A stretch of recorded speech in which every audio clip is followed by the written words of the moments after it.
de la pandémie du coronavirus dans notre pays, notre Église a pris un certain nombre de mesures pour participer à la lutte contre l'expansion de la maladie. En date du 17 mars 2020, nous, vos pères évêques du Sénégal, avions procédé à la suspension des offices religieux avec présence de l'Assemblée pour répondre aux normes et exigences de la lutte contre cette pandémie de la COVID-19.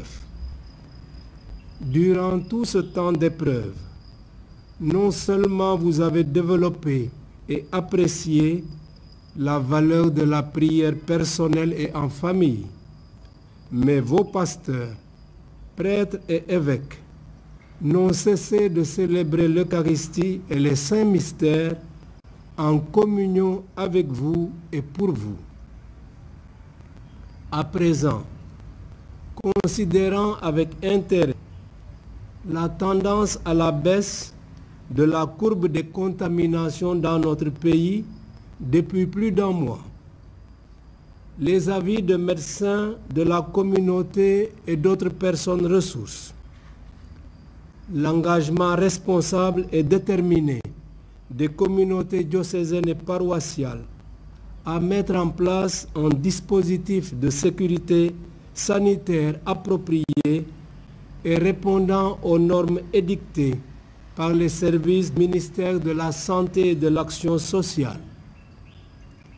Et devant la fin de l'Eucharistie qu'éprouvent les fidèles, membres de nos communautés, fidèles privés de messe depuis des mois, nous, vos pères évêques du Sénégal, dans une attitude de prière confiante au Dieu de toute miséricorde et de toute protection, assurés de l'intercession puissante de la bienheureuse Vierge Marie, Notre-Dame du Rosaire, Reine de tous les saints, sommes favorables à partir du 1er novembre 2020 à la reprise progressive du culte dans nos diocèses, suivant l'appréciation des pasteurs du lieu et des conditions de faisabilité. Nous rendons grâce à Dieu pour une telle mesure dans l'espoir d'une reprise normale du culte. S'agissant de la traditionnelle commémoration de nos fidèles défunts, nous préconisons, pour les raisons que vous connaissez, une démarche individuelle et familiale des visites au cimetière, en dehors de toute cérémonie officielle et de prières communautaires organisées.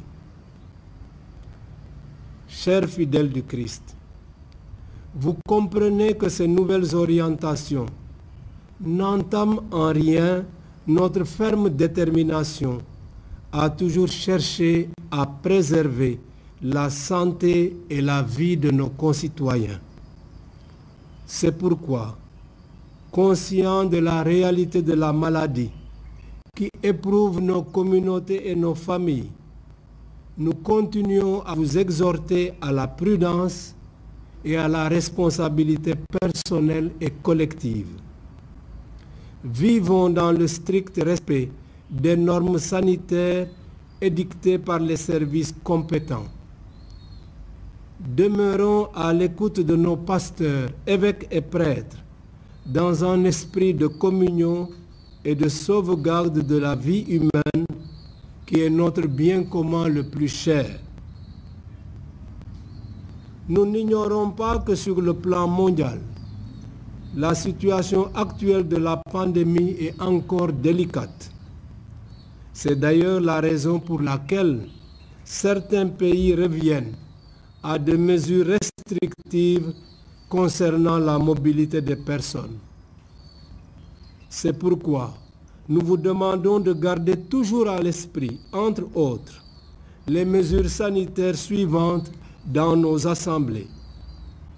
La limitation du nombre de participants aux offices liturgiques, le respect de la distanciation physique, la mise en place d'un dispositif de lavage des mains au savon ou au gel hydroalcoolique, le port obligatoire du masque, les modalités d'hygiène pour l'offrande de la quête, la désinfection des lieux avant et après chaque célébration, le respect des consignes données par les membres du service d'ordre lors des célébrations à l'entrée des églises comme à l'intérieur et à la sortie.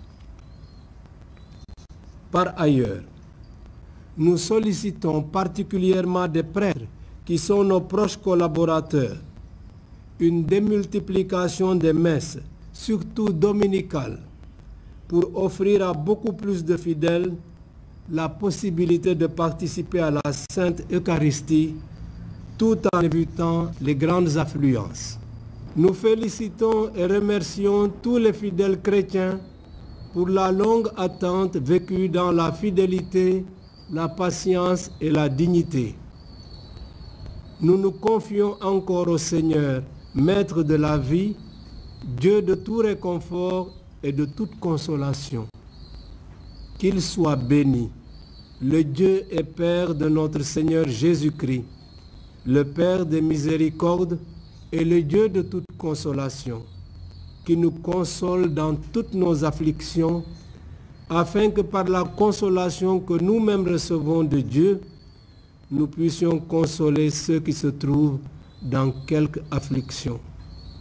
Au nom des évêques de la province ecclésiastique de Dakar, fait à Dakar le 23 octobre 2020, je vous remercie.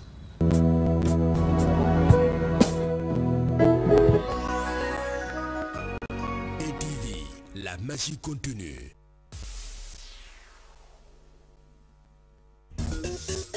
Application DTV.